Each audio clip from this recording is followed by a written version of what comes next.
Assalamualaikum warahmatullahi wabarakatuh. Bismillah, alhamdulillah, salatu wassalamu ala rasulillah Sayyidina Muhammadin wa malah amma ba'd.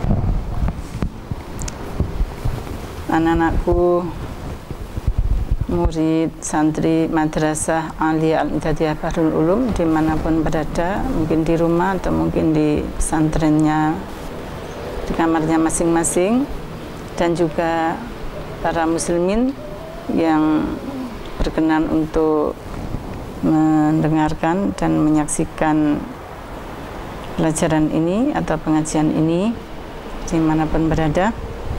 Marilah kita mulai belajar kita ini dengan tawasul ila hadratin Nabil Mustafa Muhammadin sallallahu alaihi wasallam wa ala alihi wa ashabihi wa ahbabihi wa azwajihi wa dhurriyyatihi wa ahli baitihi wa ila jami'il mu'minina wal mu'minat wal muslimina wal muslimat al ahya'i minhum wal amwat wa ila jami'i masyayikh baril ulum wa ila jami'i muassisin bahrul ulum wa sallam muassis hadhihi madrasah Aliyah Al-I'dadiyah Bahrul Ulum Syekh Ahmad Nasrullah Abdul Rahim wa usulim maupun masyayikhihim, wa khususan lam mu'allif hadzal kitab Syekh Muhammad Ali As-Sabuni wa usulihim wa ufulim masyayikhihim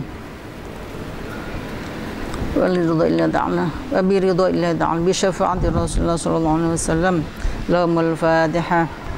A'udzu billahi minasyaitonir rajim. Bismillahirrahmanirrahim. Alhamdulillahi rabbil alamin. Arrahmanir rahim. Maliki yaumiddin. Iyyaka na'budu wa iyyaka nasta'in. Ihdinas siratal mustaqim. Siratal ladzina an'amta 'alaihim ghairil maghdubi 'alaihim waladdallin. Amin.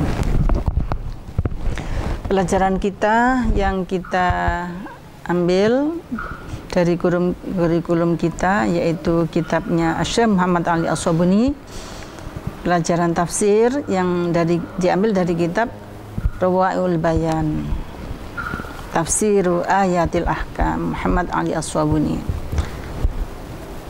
juz 1 ya, juz 1 ini. Pembahasan kita dari kelas 10 Madrasah Aliyah Al-I'dadiyah Bahrul Ulum masih dalam pembahasan Faridatus Siyam 'alal muslimin.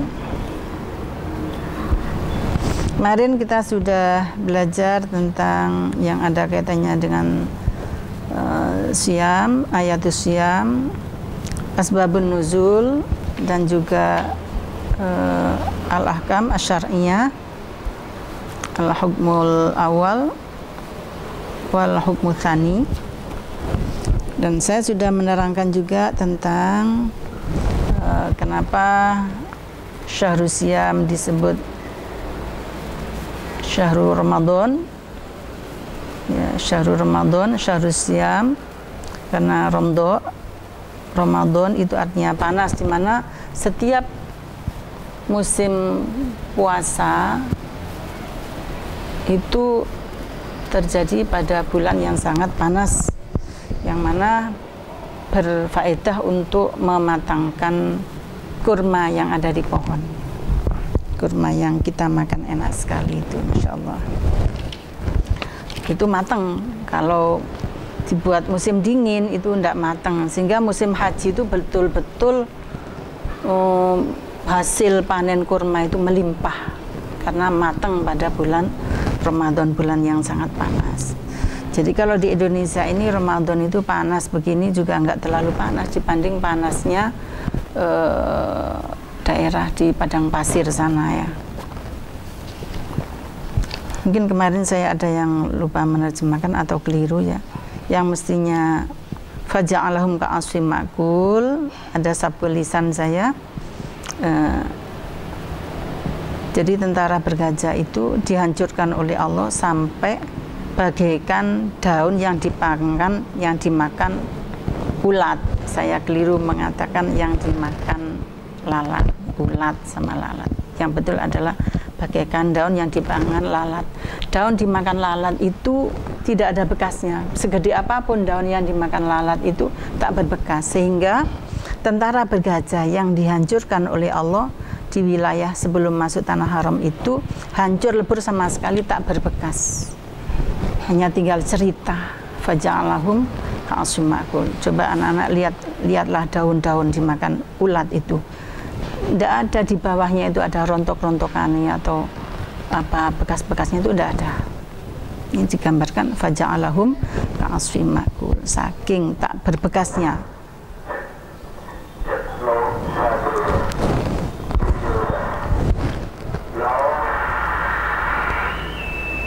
Jadi tak berbekas. Nah, untuk hari ini kita lanjutkan masih dalam al-ahkam asy-syar'iyyah, dalil jumhur. Kalau kemarin kita sudah belajar tentang dalil dhahiriyah, pendapatnya ad-dhahiri, pendapatnya aktsarul fuqaha, dan kita kemarin sudah belajar dalil yang dibuat dasar oleh Abu Dawud ad-Dhahiri, dan sekarang kita belajar tentang dalil yang dipakai pedoman oleh ulama jumhur, di mana beliau aktsarul fuqaha berpendapat bahwa sakit yang diperbolehkan mokel itu adalah sakit yang banget, yang menyebabkan rusaknya jiwa atau mati ya, atau menyebabkan lorone, sakitnya bertambah-tambah, atau dikhawatirkan nggak sembuh-sembuh. Itu aktsarul ulama. Beda dengan Abu Dawud ad-Dhahiri yang pokoknya loro atau pokoknya bepergian itu boleh mokel, boleh tidak berpuasa sekalipun pada bulan Ramadan.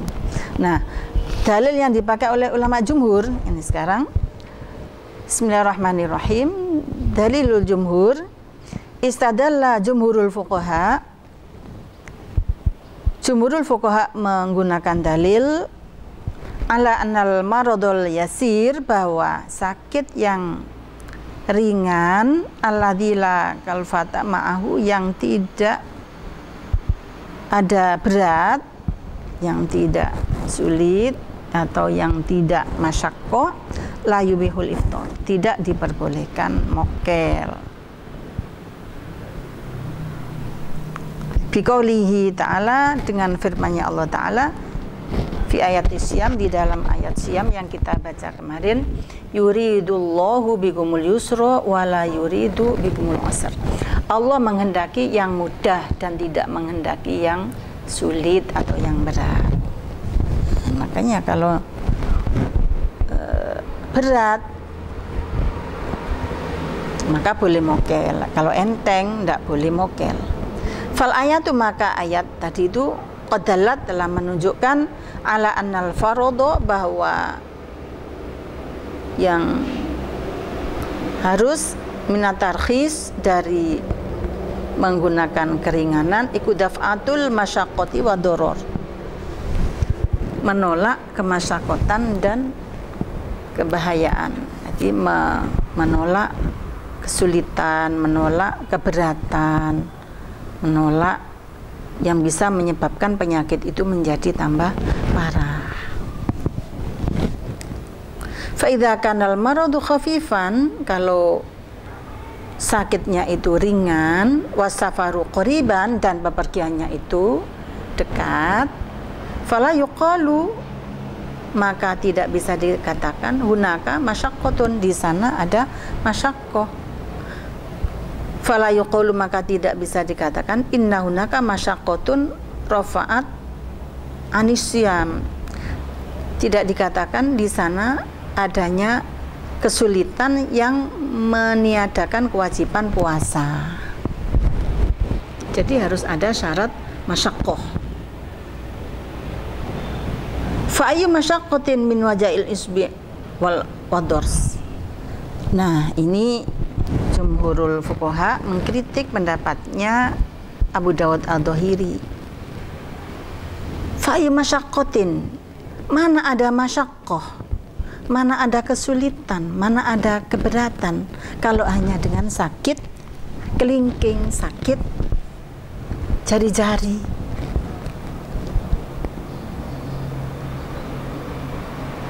Lah kalau misalnya sakit kelingking, sakit apa jari-jari gitu ya, karena kecelakaan sampai dipotong, sampai infeksi, ya itu baru boleh tidak mokel. Tapi kalau hanya sakit cantengan dikit-dikit itu tidak mengganggu susahnya atau tidak mengganggu beratnya puasa, ya menurut jumhurul fuqaha ya nggak boleh mokel, karena syaratnya boleh mokel itu adalah masyaqqah wad-darar.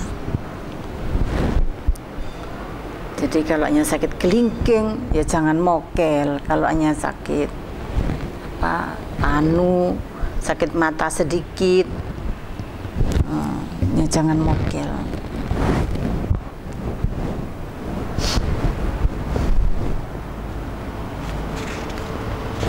Jadi syarat boleh mokel tadi menurut jumhur itu adalah yang kira-kira menyebabkan lorone gak waras-waras, atau menyebabkan sakitnya tambah parah, atau bahkan bisa menyebabkan kematian. At-Tarjih yang dipilih oleh pengarang kitab ini Muhammad Ali As-Sobuni, saya ambil sedikit saja. Aqulu ma dhahaba ilaihil jumhur wa as-sahih. Aqulu saya mendukung ma dhahaba ilaihil jumhur, apa yang dipilih oleh ulama jumhur, yaitu karena adanya masyaqqah. Wa as-sahih, itulah yang sahih menurut saya. Alladzi yataqabbaluhul aqlu, yang bisa diterima oleh akal, biqabulin hasanin, dengan penerimaan yang baik, dengan penerimaan yang rasional. Lah, keringanan itu kan karena ada masyaqqah. Lah kalau ada masyaqqah, kalau tidak ada masyaqqah untuk apa diringankan? Misalnya anak pondok tidak mampu infak syahriyah, atau siswa-siswi tidak mampu berinfak syahriyah, itu kemudian minta keringanan, dispensasi karena adanya berat secara material. Oh, tidak bisa bayar 100, ya sudah 50 saja. Itu karena ada masyaqqah. Kalau suruh bayar 100 itu berat, maka disuruh bayar yang ringan, wis kuatnya berapa. Nah, di madrasah Aliyah Al-Ihdadiyah ini kalau hafal Quran 5 juz itu sudah free sampai tamat ya, mulai kelas 10 sampai 11 sampai 12 free, dibayar dengan 5 juz Al-Quran. Silakan anak-anak kalau punya celengan hafal Al-Quran 5 juz, silakan laporan ke bendahara untuk mendapatkan keringanan. Nah, kalau misalnya anaknya orang kaya, jajannya sedino 50.000, terus mengaku masyaqqat tidak mampu bayar syahriyah, ini kan tidak baik seperti itu. Atau tidak diberi keringanan, memang nggak perlu diberi keringanan. Wong tidak butuh keringanan kok. Ayo siapa minta keringanan? Kemudian yang kaya maju, ya tidak boleh, karena tidak ada syarat masyaqqah. Syaratnya bisa tarkhis, bisa menggunakan keringanan adalah bagi yang masyaqqah. Justru untuk yang berkemampuan secara finansial itu seyogyanya memberikan infak yang lebih supaya tambah mandi ilmunya ya, tambah makbul doanya. Amin.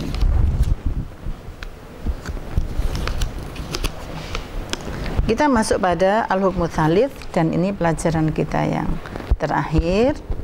Qala al-Auza'i al-hukmu tsalits ma huwa as-safar al-mubih lil iftar, bepergian yang bagaimana yang diperbolehkan untuk mokel.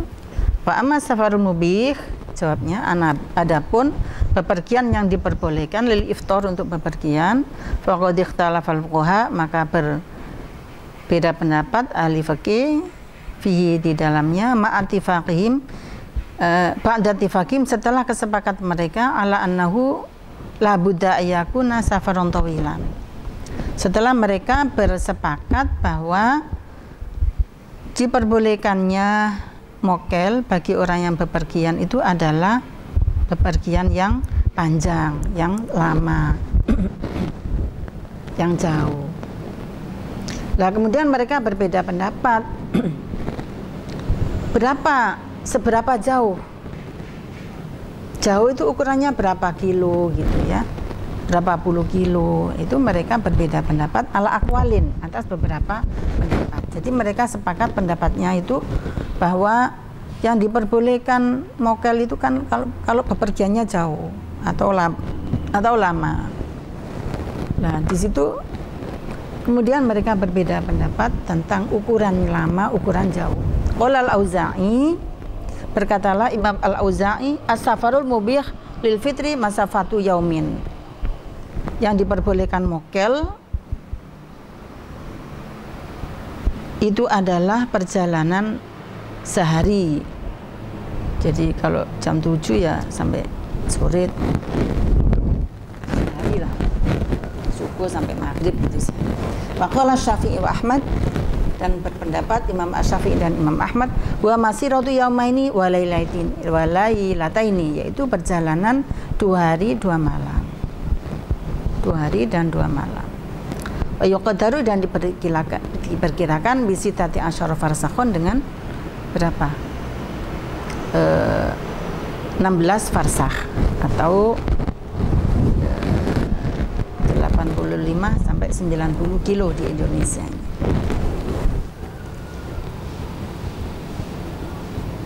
Enggak, Surabaya Jakarta naik pesawat cuma 1 jam. Ya, kalau mau mokel ya terserah Anda apakah ada masyakot apa tidak. Maqala Abu Hanifah wa Tsauri, dan berpendapatlah Imam Abu Hanifah dan Imam At-Tsauri, masiratu thalathati ayamin ilayali. Perjalanan 3 hari 3 malam. Wa yuqdaru, dan diperkirakan bi arba'atin wa ishrina farsakhon, 24 farsakh. Nah, ini lebih jauh ini ya. 3 hari 3 malam 24 farsakh. Jadi kira-kira 110 atau 120 kilo. Nah, para ulama berpendapat itu tidak hanya berpendapat saja, mesti ada dalilnya. Hujatul Auza'i, beralasan Imam al-Auza'i, anna safaro, bahwa bepergian aqallu min yaumin, yang kurang dari 1 hari, safarun qasirun, adalah merupakan bepergian yang dekat.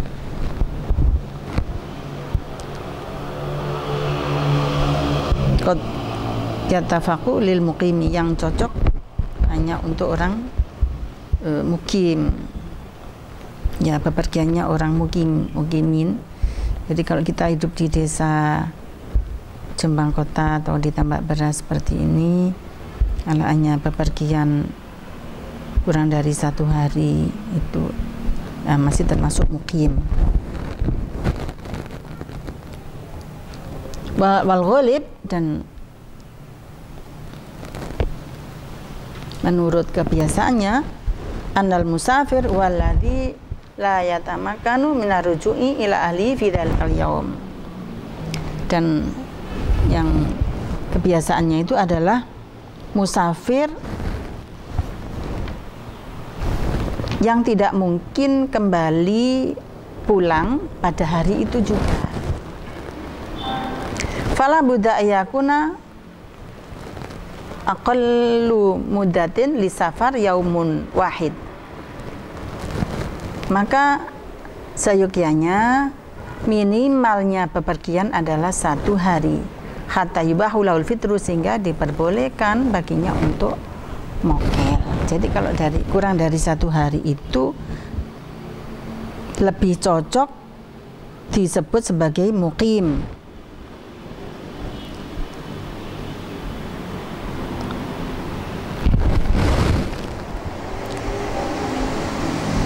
Nah, itu alasan yang digunakan oleh Imam al-Auza'i. Tapi ini seharinya orang naik onta loh ya. Kalau sehari pakai tol, subuh maghrib sudah sampai Jakarta sehari. Jadi kalau ukuran hari berarti ini lewat jalan tol pakai mobil Innova yang masih baru atau pakai Camry yang masih baru dari Jombang ke Jakarta kira-kira 9 atau 10 jam itu sudah nyampe. Nah, ini kalau pakai tol itu kira-kira nggak boleh mokel ya, itu kan belum sampai sehari 9 jam itu. Sehari itu ya 12 jam. Subhanallah. Kalau dari jam 5 6, 7, 8, 9, 10, 11, 12, 1, 2, 3, 4, 5. Oh, jadi kalau jam 5 pagi sampai jam 5 sore. Nah, kira-kira Surabaya Jakarta gitulah ya. Surabaya Jakarta itu perjalanan sehari pakai mobil, pakai jalan tol. Nah, itu boleh mokel. Nah, kalau zaman dahulu, zaman Rasulullah dulu, itu di padang pasir perjalanan sehari ya hanya kira-kira dapat berapa kilo begitu ya, 20 kilo mungkin kalau ukuran sini. Nah gitu ya. Hujjatus Syafi'iyah wa Ahmad. Yang ketiga ini pendapatnya Imam Syafi'i dan Imam Ahmad. Yang kedua ya, yang pendapat yang kedua, Hujjatus Syafi'i wa Ahmad, anna safar syar'iyya, bahwa bepergian secara syar'i, waladhi tuqsaru fi sholat, yaitu yang diperbolehkan qasar di dalam bepergian itu.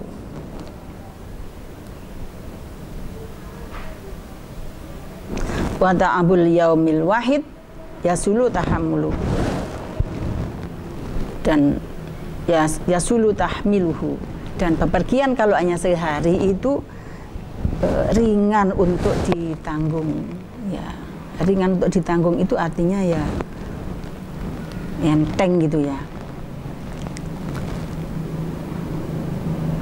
Amma idza takarrara ta'ab, adapun apabila kecapean itu berulang-ulang fil yaumaini, di dalam 2 hari, fa innahu yasyuqu tahmiluhu, itu adalah berat untuk ditanggung, dirasakan. Fayunasibu rukhsah, maka layak untuk mendapatkan rukhsah. Makanya itu menurut Asy-Syafi'i dan Ahmad itu adalah minimal 2 hari 2 malam. Karena kalau hanya pergi sehari itu kan capeknya hanya sehari saja dan itu ringan, dirasakannya itu ringan.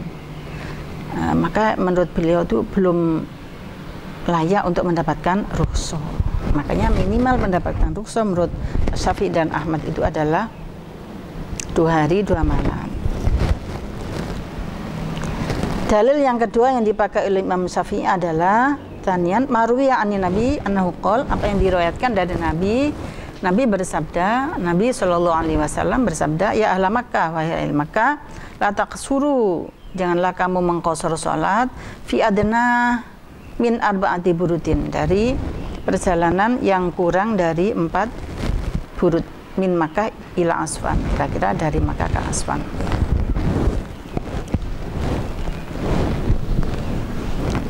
Ya, selanjutnya kita langsung pada hujjatu Abi Hanifah wa Tsauri, alasan yang digunakan oleh Imam Abu Hanifah dan Imam At-Tsauri, yaitu bahwa bepergian yang diperbolehkan mokel tidak berpuasa adalah bepergian 3 hari 3 malam dan diperkirakan 24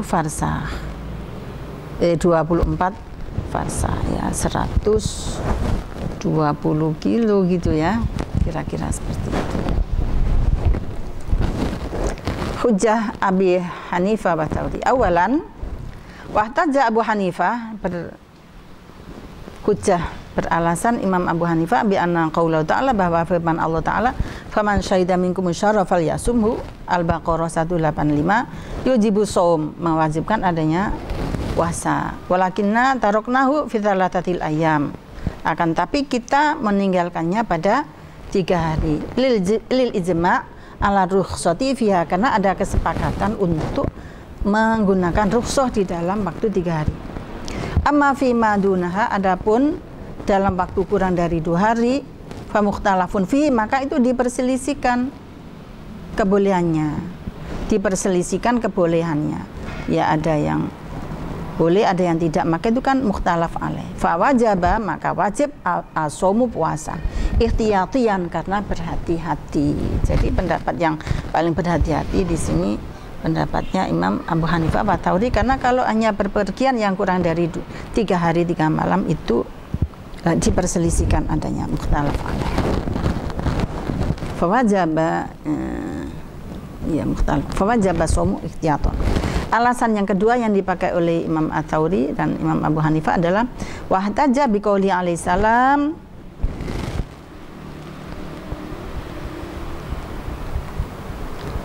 yamsahu, boleh mengusap muzah al-muqimu, orang yang mukim, yauman walailatan. Jadi orang yang mukim, yang tinggal di rumah atau yang keluar nggak jauh-jauh, itu boleh mengusap muzah dalam waktu sehari semalam.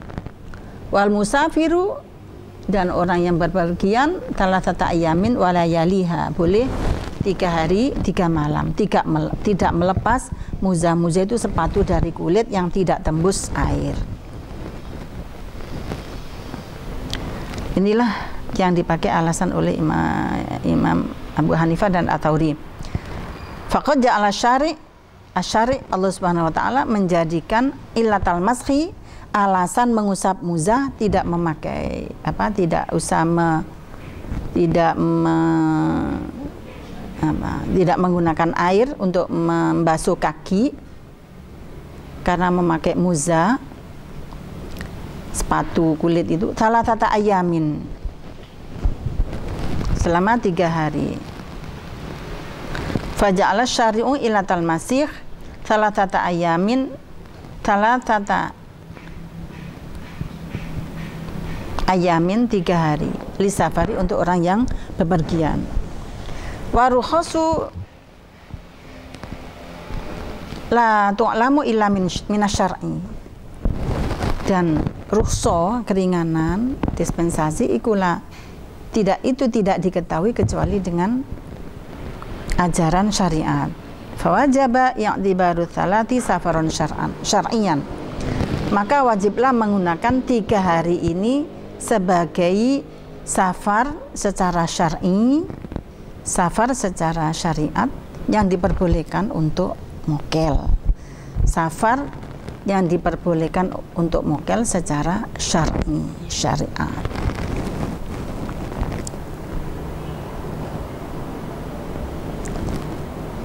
Begitu juga ada hadis ini yang berlaku untuk perempuan, talitan wa biqauli alaihi salatu wassalam, dan dengan firman dengan sabda Nabi alaihi salam, la tusafiru almar'atu fawqa thalathati ayamin illa wa ma'aha du mahramin. Tidak boleh bepergian seorang perempuan lebih dari 3 hari kecuali bersama mahram. Fatabayyana, maka menjadi jelaslah anna thalathata, bahwa 3 hari qad tu'allaqu biha hukmu syar'i, telah digantungkan hukum syara. Jadi hukum syara itu menggantungkan kebolehan untuk menggunakan rukhsah itu minimal bepergian yang 3 hari.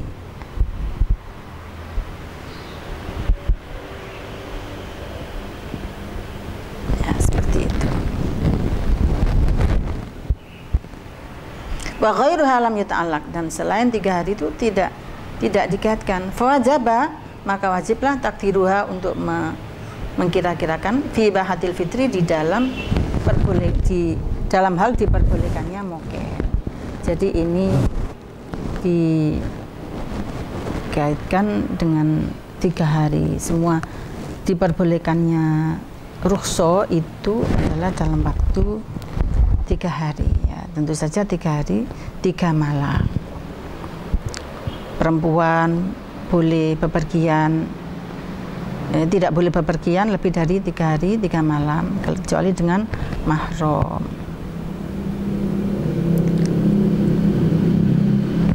Gitu.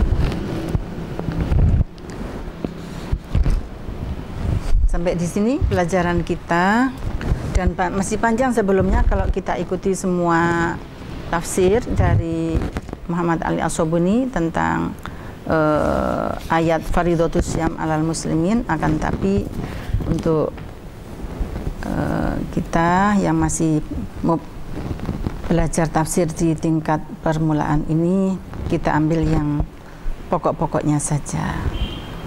Dalam kesempatan ini dari awal bab Syam ini bisa kita simpulkan dari bab Syam sampai akhir yang kita baca ini dapat kita ambil kesimpulan. Yang pertama adalah ayat kutiba alaikumus syiyam itu diwajibkan atas kita berpuasa.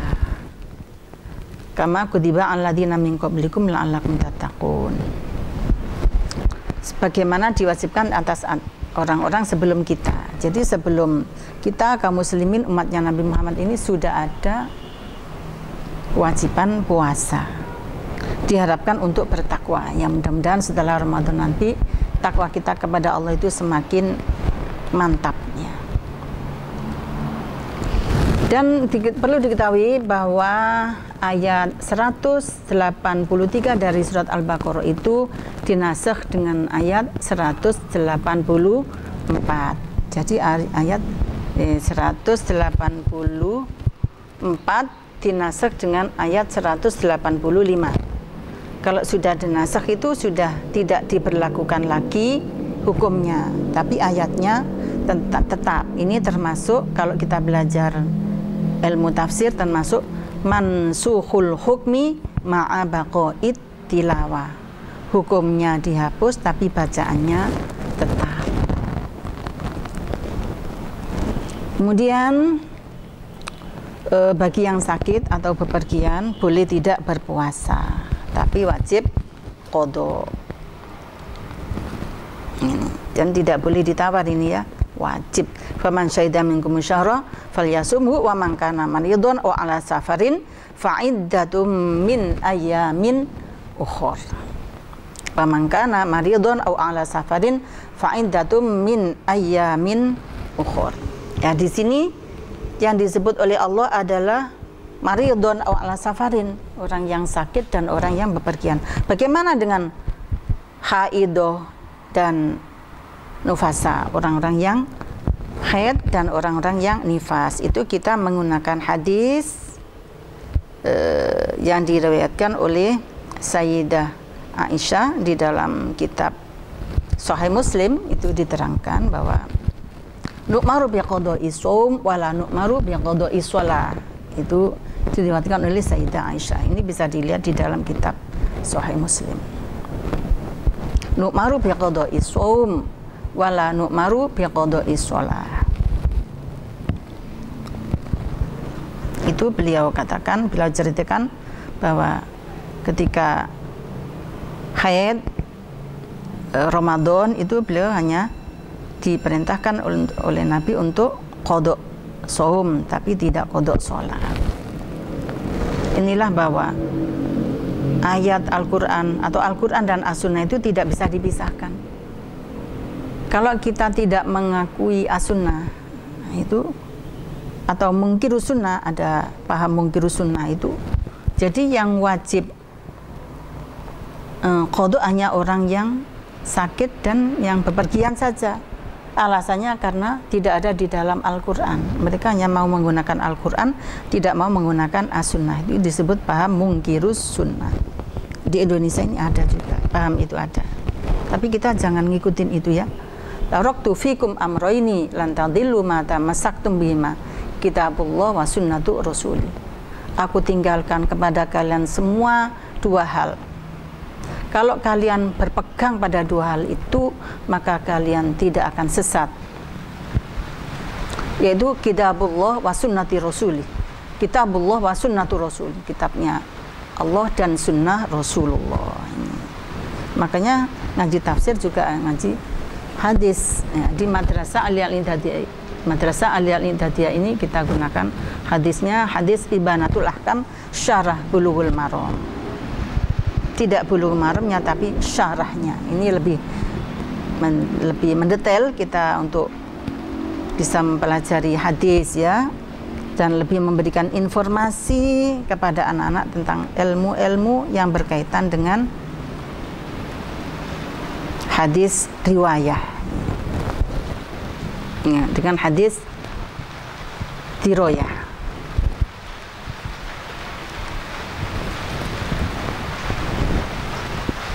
Kemudian catatan yang harus kita ingat juga adalah bahwa pada bulan Ramadan itu awalnya dulu pada pertama kali diwajibkannya puasa Ramadan itu orang selama satu Ramadan full kira-kira 30 hari atau kadang 29 hari itu tidak boleh berkumpul suami istri sama sekali. Kemudian para ulama, para sahabat banyak yang melanggar. Sahabat-sahabat besar juga banyak yang melanggar. Dan Allah Maha tahu tentang apa yang terjadi, bahwa hamba Allah umat Muhammad ini mengalami keterbatasan untuk itu. Maka diturunkanlah ayat Ukhilla lakum lailatas syiyamir rafathu ila nisaikum kunna libasul lakum wa antum libasul lahun. Libas di sini arti lughawinya adalah selimut, tapi yang dimaksud adalah bahwa suami istri itu adalah harus saling menyatu di antara yang satu dengan yang lain. Harus bekerja sama yang baik, saling menutupi kekurangan dan saling mendukung kelebihannya. Libas ya.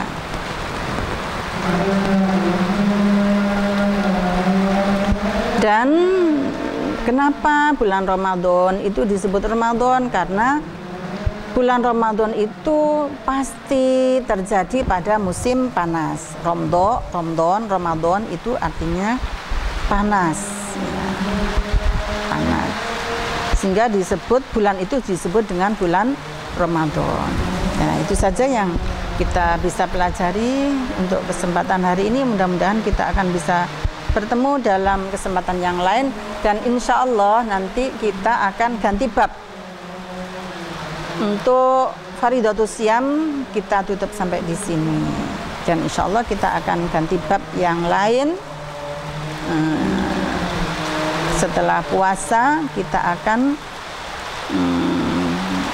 masuk pada ayat tentang sa'i insyaallah. Kita tutup dengan bacaan Al-Fatihah, dan mudah-mudahan ilmu kita bermanfaat. Mudah-mudahan kita diberi sehat walafiat oleh Allah Subhanahu wa taala. Orang tua kita juga diberi rezeki yang lapang, yang sehat, selalu mendapat petunjuk dari Allah Subhanahu wa taala. Biridha'illahi ta'ala wa bi syafa'ati Rasulullah sallallahu alaihi wasallam. Al-Fatihah. A'udzu billahi minasyaitonir rajim. Bismillahirrahmanirrahim. Alhamdulillahirabbil alamin. Arrahmanir rahim. Maliki yaumiddin. Iyyaka na'budu wa iyyaka nasta'in. Ihdinas siratal mustaqim. Siratal ladzina an'amta 'alaihim ghairil maghdubi 'alaihim waladdallin. Amin. Wallahul muwaffiq ila aqwamit thoriq. Assalamualaikum warahmatullahi wabarakatuh.